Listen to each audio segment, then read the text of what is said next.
अस्सलाम वालेकुम। जो शख्स महल को एक मुतय्यन वक्त में देखेगा पूरा महल उसे दे दिया जाएगा, लेकिन जो शख्स उस मुतय्यन वक्त में नहीं देख पाएगा उसका सर कलम कर दिया जाएगा। बहुत सारे सर फिरे नौजवान मना करने के बावजूद जान गंवा बैठे। जो भी जाता पूरा क्या आधा महल भी ना देख पाता कि वक्त पूरा हो जाता और अजल का पैगाम लेकर ही आता। इस बात का शहरा बहुत दूर तक पहुंच गया। एक नौजवान देहाती के कानों तक भी ये खबर उड़ती उड़ती पहुंच गई। नौजवान ने जब पूरी बात सुनी, तस्दीक की और बादशाह के महल पहुंच गया। दरबारी, वजीरों, मशेरों और जल्लादों ने भी मना किया, मगर वो धुन का पक्का निकला। इजाजत ली और मुतय्यन वक्त दे दिया गया। नौजवान महल में पहुंचा दिया गया।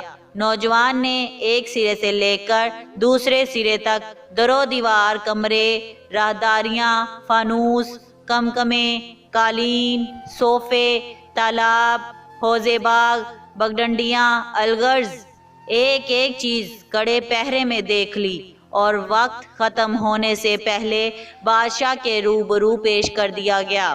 बादशाह और तमाम दरबारी गोया सन्नाटे में आ गए। बादशाह ने कहा, नौजवान, मैं अपनी शर्त पर कायम हूँ, महल अब तेरा है।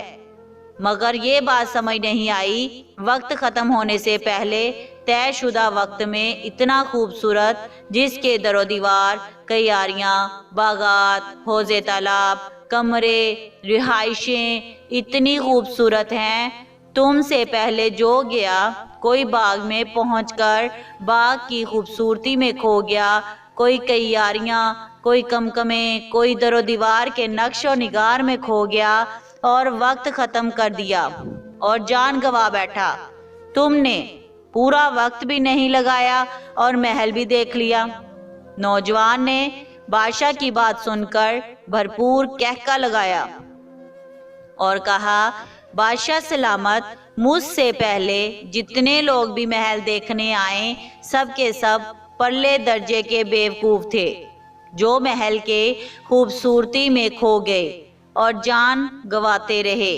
बादशाह सलामत, महल के सदर दरवाजे से अंदर दाखिल होते ही मैंने अपनी आंखें नेमो कर ली थी और पूरा महल आंखें बंद करके देख आया। मैं इतना बेवकूफ नहीं जो महल की खूबसूरती में खोकर अपनी जान गंवा देता। बादशाह सलामत, अब महल मेरी मलकियत है, मैं इसे जी भर कर देखता रहूंगा। दोस्तों, वो महल दुनिया है, बादशाह वो करीम ज़ात है और महल की खूबसूरती में खो जाने वाले हम इंसान हैं और नीमवा आँख वाले वो दाना और कामयाब इंसान हैं जो इस दुनिया की खूबसूरती में खो नहीं जाते, बल्कि बामकसद जिंदगी गुजार कर अल्लाह के हजूर पहुँच जाते हैं।